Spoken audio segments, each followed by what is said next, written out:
Someone you love is gone. The body is still there. The warmth has left it. The face looks the same, but something enormous has vanished, and you are standing there not knowing what to do with your hands. That feeling, that confusion, that paralysis is one of the most ancient things inside you. It is older than language. It is older than cities, older than farming, older than everything you were taught in school. And the way your ancestors responded to that moment was stranger, more tender, and more unsettling than anything you were ever told. What did ancient humans actually do when someone died? The answer will change how you see every funeral you have ever attended. Start with this. Burial is not natural. Nothing in the animal world buries its dead. Elephants linger near the bodies of their companions. Chimpanzees carry their deceased infants for days, sometimes weeks. But deliberate burial, digging a hole, placing a body, covering it, marking the spot, that is something only your lineage ever did. And the first evidence of it reaches back much further than anyone expected.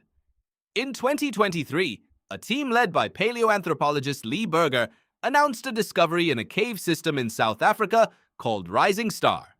Deep underground, in a chamber so narrow that only small researchers could squeeze through the passages to reach it, they found the remains of Homo naledi, a species with a brain roughly one-third the size of yours, an ancient relative you never learned about in school.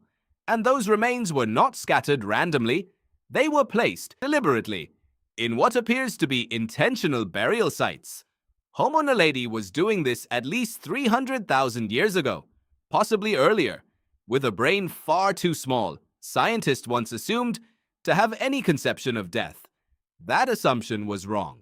Your brain is not the first brain to grapple with loss. It is simply the latest one. Move forward in time.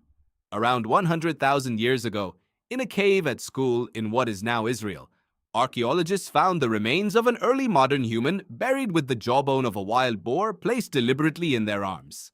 Think about that. Someone gathered the bones of an animal. Someone held them out to a dead body and placed them with care. That is not instinct. That is ritual. That is someone believing or hoping or needing to believe that the dead person was still somehow present enough to receive a gift. And gifts appear everywhere once you start looking. In Sungir, Russia, roughly 34,000 years ago, two children were buried head-to-head in a single grave. Around them, researchers found over 10,000 ivory beads. Mammoth ivory. Each bead had been carved and drilled by hand. Anthropologist Randall White, who has spent decades studying Upper Paleolithic burials, estimates it would have taken a skilled artisan roughly 45 minutes to produce a single bead. That means the community surrounding these two children spent something in the range of 7,500 hours making grave goods for children who would never use them. In a world where every hour of labor was survival, they stopped, they grieved, they decorated. You are the descendant of people who did that. Now here is the part that most history books leave out. Burial was not the only thing your ancestors did with the dead. For many ancient and prehistoric peoples, the body was not a thing to be quickly hidden away. It was a presence, something to be kept near, something to be spoken to. The practice of secondary burial is one of the oldest in the human record. This is when a community buries a body first, waits for the flesh to decompose, and then exhumes the bones and reburied them, sometimes painted in red ochre, sometimes arranged with extraordinary care, sometimes placed with the bones of ancestors who had died generations before. Archaeologist Eric Trinkhaus, who has studied Neanderthal burials for over 4 decades, found evidence that Neanderthals may have done something similar. That communities were actively tending to remains long after the moment of death. Red ochre appears again and again at burial sites across the world. Africa, Europe, Asia, the Americas.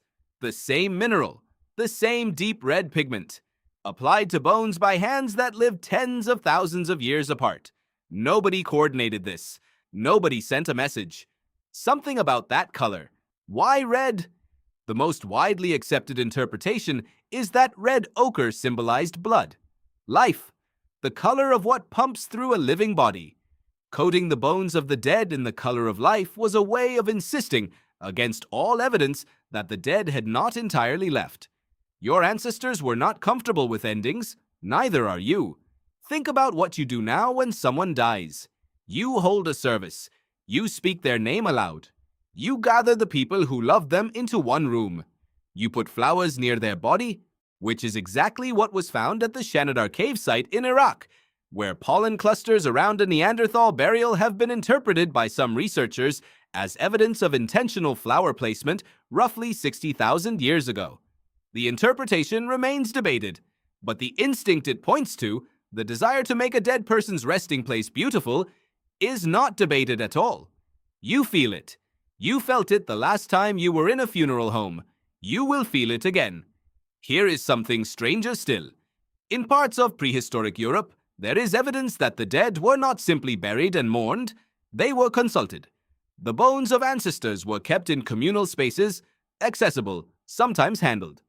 Among the builders of megalithic monuments across Neolithic Europe, the dead were not gone. They were a resource. Anthropologist Chris Fowler has written extensively about how Neolithic communities in Britain appear to have moved ancestral bones between sites, circulating the dead through the landscape the way you might pass a letter between relatives. The dead were kept in the conversation. There is a burial in Portugal called Casa da Moura. Inside it, the mixed bones of dozens of individuals, spanning generations, placed together in a single chamber. These were not strangers. These were people whose descendants knew exactly which cave held their great-grandparents' remains,